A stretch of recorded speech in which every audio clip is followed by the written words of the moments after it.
Okay, so let's get into this topic that's actually new and not from 2024. But I told you like this weather change has also had me coughing and stuff out here. Allergy season is crazy. But anyway, let's get into this next topic. And let's talk about tired banks because clearly this lady is tired with this latest ass lawsuit. Because apparently she's suing Netflix over that docu-series that we saw about America's Next Top Model that she participated in. But because she didn't like the way she came across, she wanted to sue. So this is all a way for her to rehabilitate her image. But sis, I'm sorry to tell you, all you're doing is making things worse. They always try to tell people read the room. Clearly, she's not that bright because Tyra is out here accusing producers of stripping down hours of interview footage to construct a false narrative. Now, this is given RuPaul's Drag Race, blame it on the edit type tease, but sis, nobody put a gun in your mouth and told you, or to your head, because you wouldn't be able to say what you got to say if it was in your mouth. Nobody put a gun in your head and told you to respond the way you responded to the questions that you claim these producers asked you. But nevertheless, I don't want to jump the gun yet. I'm gonna give my opinions after the fact, or maybe as I'm going through the article. It's a lengthy one, so bear with me. So shout out to people because they broke it down. So in a lawsuit filed on Saturday, June 13th, Banks claims that her portrayal in the docuseries about her reality TV show, ANTM, is defamatory and was edited to support a false narrative. She is asking for a jury trial to determine the appropriate amount she should receive in damages. Zero. I can just tell you that right now, zero, according to court documents obtained by People. Quote, Tyra Banks participated in the Netflix documentary series America's Next Top Model because she believed viewers deserved a candid conversation about the show's legacy, its successes, and its shortcomings. This is according to the lawsuit. There are aspects of the show for which Ms. Banks takes accountability, and she wanted ANTM viewers to hear that from her directly. Going into her interview, Ms. Banks did not limit the ANTM topics the interviewer could ask. During a 3.5 hour interview, Ms. Banks answered questions about the show's groundbreaking history, including criticism of decisions she would approach differently today. Well, let's pause it there. I don't know what documentary she was watching, but the one I was watching, you really wasn't answering any questions when it came to constructive criticism about the show and taking full responsibility for certain things. In a way, it seemed like you were making excuses. It seemed like you were sidestepping. It seemed like you were just trying to like curtail your way and produce yourself. Because if anybody knows about producing a show, it's you. You produce this show. You produce your talk show. You produce a lot of TV. So if anybody knows about edits, it's Tyra. Remember, at one point, she did say that she edited and she was in the editing bay working on a lot of the stuff. And if you really want to go there, a lot of these girls, like Shandy, who we're going to get into talking about her, particularly during what Tyra had to say about the Shandy incident that you pretty much fluffed even and made worse when you brought her on your talk show to berate her even more over the sexual situation that happened that she later came to the conclusion that she was assaulted. But y'all try to paint a different narrative.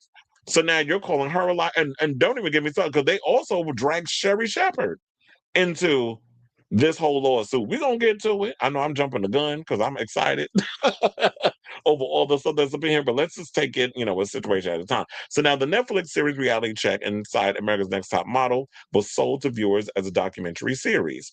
They said Netflix called it the definitive must-watch chronicle of America's Next Top Model. The genre matters. Viewers of a documentary do not expect manufactured drama or constructed narratives.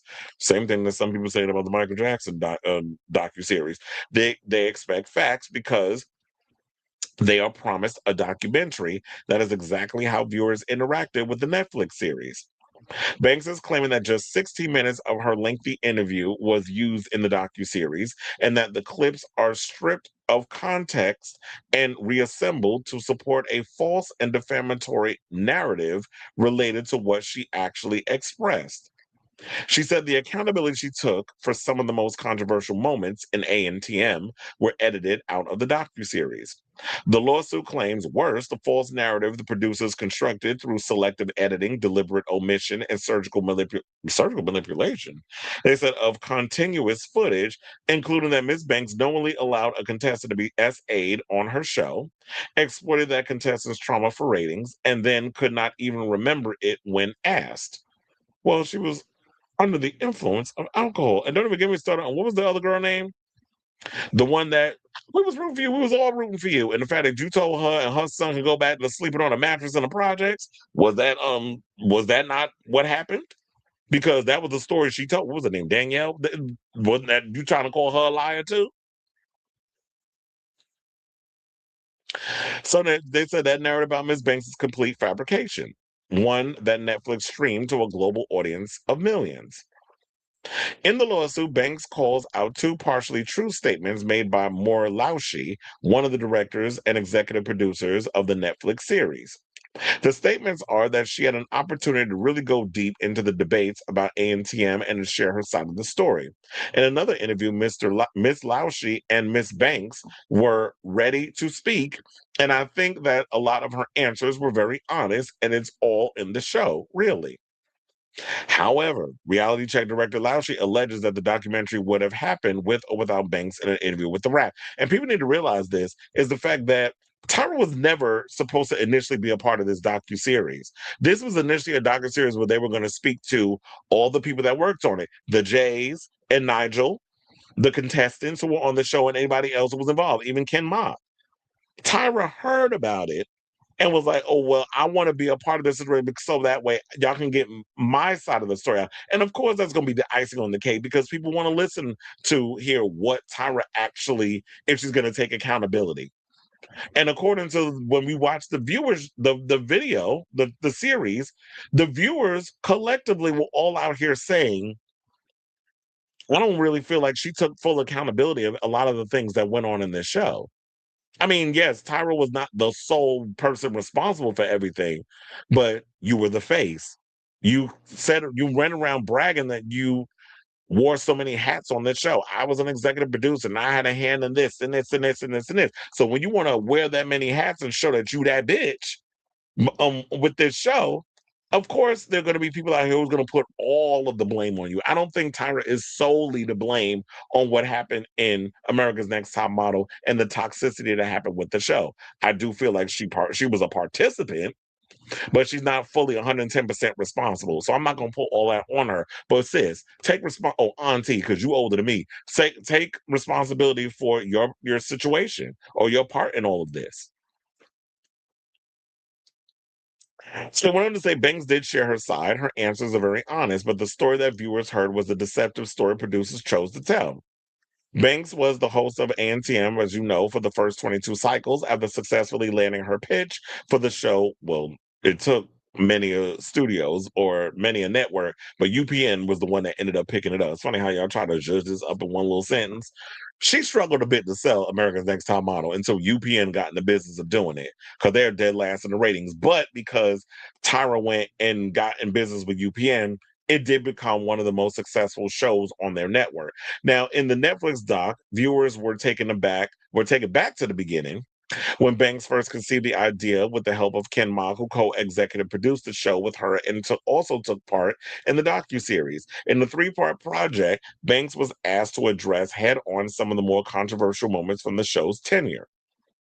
One of those topics was Cycle 2 contestant Shandy Sullivan's alleged SA, which she discusses at length in the Netflix program. She recalls a situation when the models were in Italy and male models came over to their house. Shandy could be seen in the original episode drinking wine before getting in bed with one of the men. At the time, she had a boyfriend back home.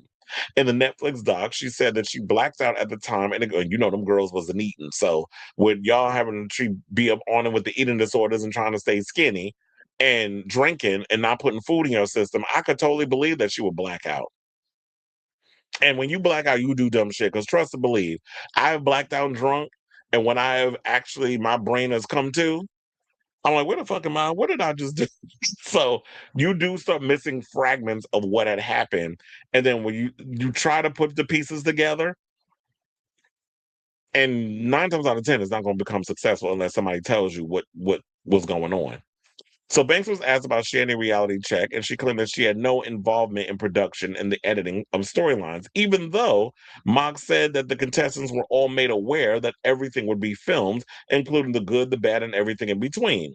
Now, in the lawsuit, Banks claimed that she was unaware of that Shandy classified what happened to her as SA, saying the implication was devastating and deliberate, that Tyra cannot even remember the story of the woman who was assaulted on her show, the lawsuit says, but that was false. The full footage of Ms. Banks' interview reveals two things that the producers cut out and did not show viewers in episode 1. Before the upward glance, Ms. Banks nods affirmatively, unmistakably, and immediately says, I do remember her story, by carving the nod out of the middle of the sequence and cutting off Ms. Banks' comment at the end.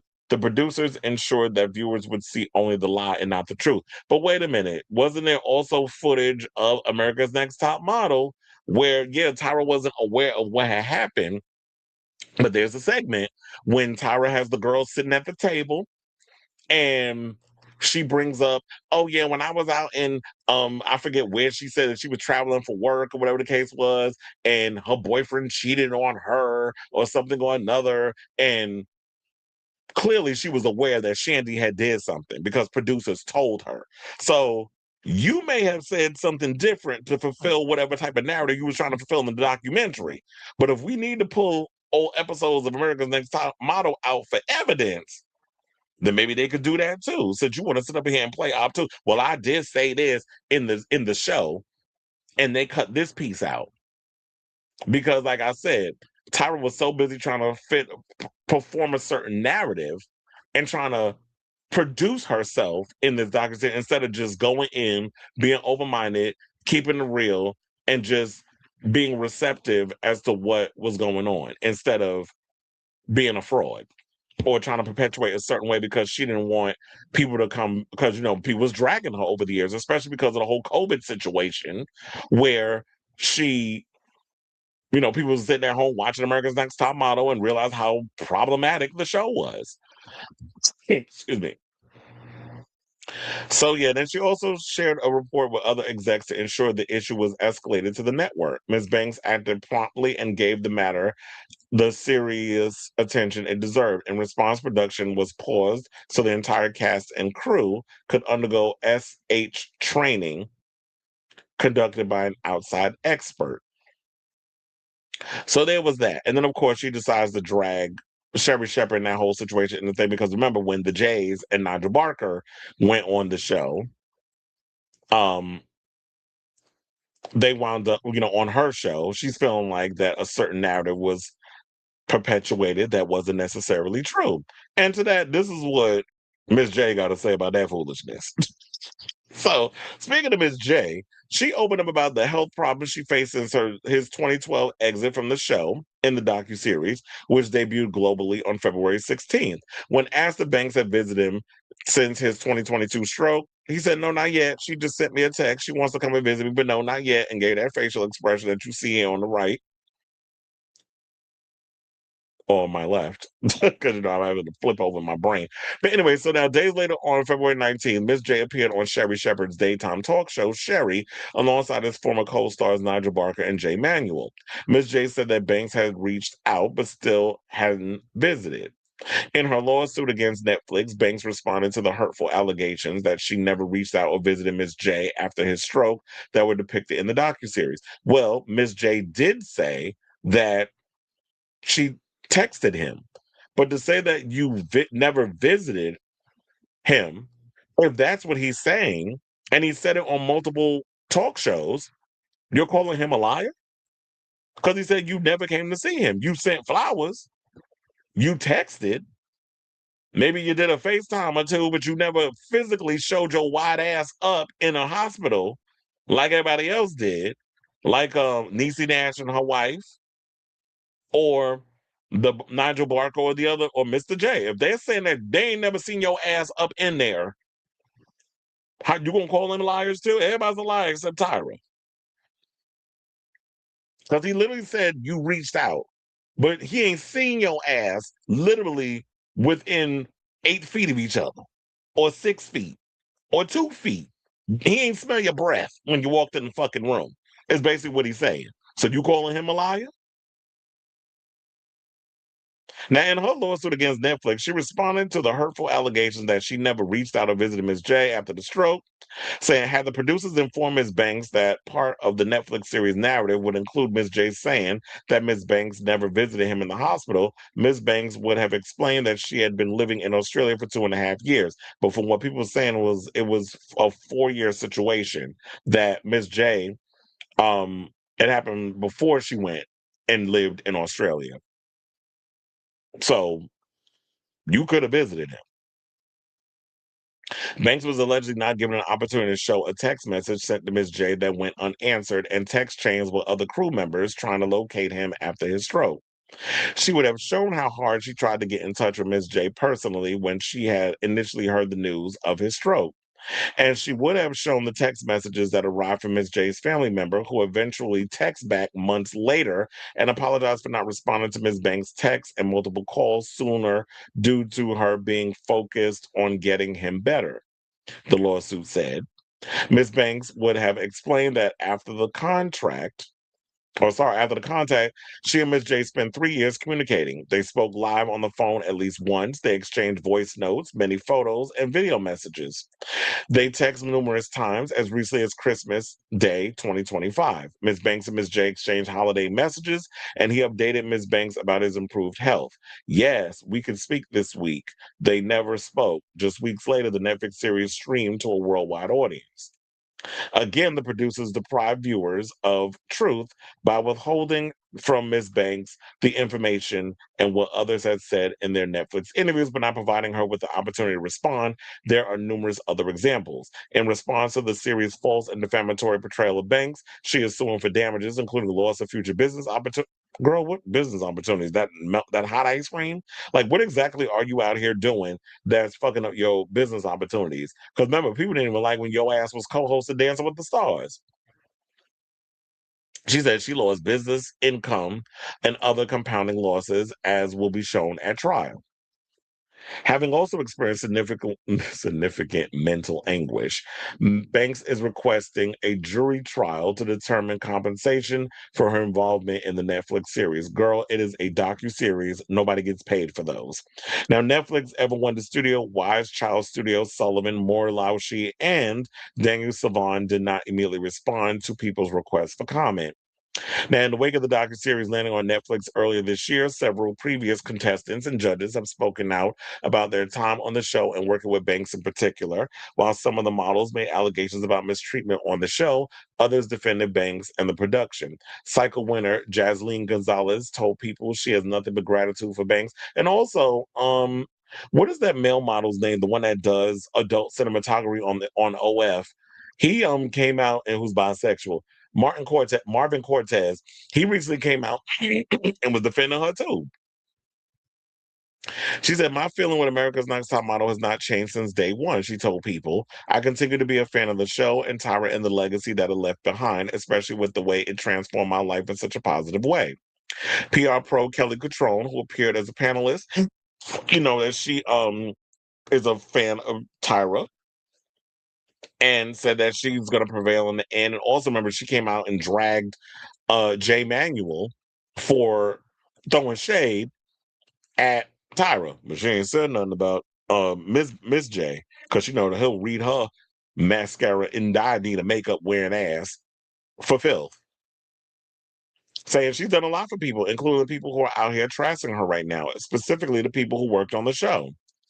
Said Cutrone, who did not participate in the Netflix doc. She said, I think that 80% of the docuseries is incredibly twisted. I believe that the facts and the truth will come forward. Well, look, if that's the case, y'all present whatever y'all need to present in front of a court of law. And if it makes it that far and it does what it does, then we shall see. But I just find the lawsuit to be bullshit. And I feel like, Tyra, this is why people don't like you.